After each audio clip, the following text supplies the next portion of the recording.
ঘরের ভিতরে দুইটি সময় দুইটি সূরা পড়লে টাকার অভাব হবে না, আল্লাহ পাক রব্বুল আলামিন সম্পদের মালিক বানিয়ে দিবেন। আল্লাহ তাআলা চাইলে আপনাকে কোটিপতি বানাতে পারেন। অনেকে বলবেন হুজুর এই ধরনের কথা কেন বলেন? নবীজি সাল্লাল্লাহু আলাইহি ওয়াসাল্লাম নিজে জানিয়ে দিয়েছেন এমন কিছু আমল আছে যে আমলের মাধ্যমে আল্লাহ পাক রব্বুল আলামিন আপনাকে সম্পদ দিবেন, আল্লাহ পাক রব্বুল আলামিন আপনার ঘরের ভিতরে বরকত দান করে দিবেন। মনে রাখবেন আল্লাহ তাআলা হযরত ওসমান রাদিয়াল্লাহু তাআলা আনহুকে ধনী বানিয়েছেন, সুতরাং সেই আল্লাহ কিন্তু আমাদেরকেও চাইলে ধনী বানাতে পারেন কি পারেন না? এজন্য অবশ্যই আল্লাহর উপরে ভরসা রাখেন। এক নাম্বার হচ্ছে ফজরের নামাজ ঘরের প্রত্যেকটা সদস্য পড়বেন। 5 ওয়াক্ত নামাজ তো অবশ্যই পড়বেন, ফজরের নামাজ সকলে পড়বেন, কেননা ফজরের সময় আল্লাহ পাক রব্বুল আলামিন বরকত দিয়ে থাকেন। নবীজি সাল্লাল্লাহু আলাইহি সাল্লাম এই ফজরের সময় আল্লাহর কাছে দোয়া করেছেন যাতে করে এই ফজরের সময়টা বরকতময় হয়। নবীজি সাল্লাল্লাহু আলাইহি সাল্লাম বলেছেন সহিহ বুখারীর হাদিস, আল্লাহুম্মা বারিক লি উম্মতি ফি বুকুরিহা, আয় আল্লাহ আমার উম্মতের সকালটা তুমি বরকতময় করে দাও।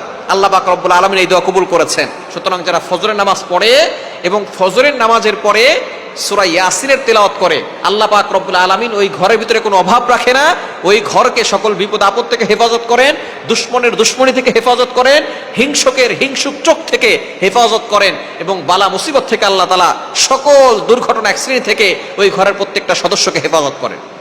নবীজি সাল্লাল্লাহু আলাইহি সাল্লাম জানিয়ে দিয়েছেন সূরা ইয়াসিনের তেলাওয়াত যে ঘরে করা হবে ওই ঘরের ভিতরে আল্লাহ পাক রব্বুল আলামিন বৃষ্টির মতো বরকত নাজিল করবেন, রহমত নাজিল করে দিবেন। ওই ঘরের ভিতরে কখনো অভাব থাকবে না যদি আপনি ফজরের নামাজের পরে সূরা ইয়াসিনের তেলাওয়াত করতে পারেন। এজন্য 1 নাম্বার হচ্ছে ফজরের নামাজ প্রত্যেকটা ঘরের সদস্য পড়বে, আর 2 নাম্বার হচ্ছে অবশ্যই ফজরের নামাজের পরে সূরা ইয়াসিনের তেলাওয়াত করবেন। অনেকেই বলে হুজুর আমার দোকানে কোনো বরকত নাই, দোকানে শুধু লস। আপনার দোকানে ফজরের নামাজ পড়ে দোকান খুলবেন। আমরা এখন আমাদের সমাজের ভিতরে যেই ট্রেন্ডিং চলে গেছে যে 10টার সময় দোকান খুলে, শোরুমগুলো সব 10টার দিকে খুলে, ইহুদি খ্রিস্টানদের কৃষ্টি কালচার। নবী সাল্লাল্লাহু আলাইহি ওয়াসাল্লাম ফজরের সময়ের জন্য দোয়া করেছেন, আপনি আপনার দোকান ফজরের নামাজ পড়ে খুলবেন এবং সেখানে আপনি সূরা ইয়াসিনের তেলাওয়াত করবেন, দেখবেন আল্লাহ তাআলা আপনার ওই দোকানের ভিতরে এত বরকত দিবেন যে আপনি কল্পনাও করতে পারবেন না।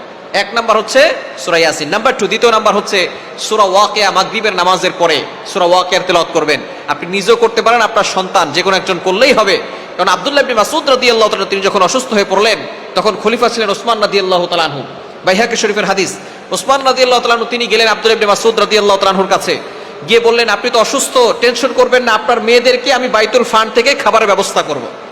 আব্দুল্লাহ ইবনে মাসউদ রাদিয়াল্লাহু তাআলা আনহু ডাক দিয়ে বললেন, ইয়া আমিরুল মুমিনিন খলিফাতুল মুসলিমিন, বাইতুল ফান্ড থেকে আমার মেয়েদের জন্য খাবার দেওয়ার কোনো প্রয়োজন নাই, কেননা নবী আমাকে এমন কিছু শিক্ষা দিয়েছেন, আমি আমার সন্তানদেরকে কোরআন পড়া শিখিয়েছি, আমার সন্তানকে একটা সূরা শিখিয়েছি যে সূরা পড়লে ঘরে কোনো অভাব থাকবে না, আল্লাহ তাআলা গায়বী ভাবে রিজিকের ব্যবস্থা করে দিবেন। আব্দুল্লাহ ইবনে মাসউদ রাদিয়াল্লাহু আনহু বললেন, নবী সাল্লাল্লাহু আলাইহি ওয়াসাল্লাম বলেছেন যে ঘরে সূরা ওয়াকিয়া পড়া হয় সেই ঘরে কখনো বরকত কমে না, আল্লাহ পাক রব্বুল আলামিন গায়বী ভাবে রিজিকের ব্যবস্থা করেন, আল্লাহ পাক রব্বুল আলামিন সম্পদের অভাব সেই ঘরে রাখেন না। আমি আমার মেয়েদেরকে সূরা ওয়াকিয়া পড়া শিখিয়েছি, তারা প্রতি রাতে সূরা ওয়াকিয়া পড়ে, আল্লাহ তাআলা তাদেরকে গায়বী ভাবে রিজিকের ব্যবস্থা করবেন, বাইতুল ফান্ড থেকে আমার মেয়েদের জন্য খাবার দেওয়ার কোনো দরকার নেই। সুতরাং আপনার ঘরে 2টা সময় 2টা সূরা পড়বেন। 1 নাম্বার হচ্ছে ফজরের পরে সূরা ইয়াসিন, 2 নাম্বার হচ্ছে মাগরিবের পরে সূরা ওয়াকিয়া।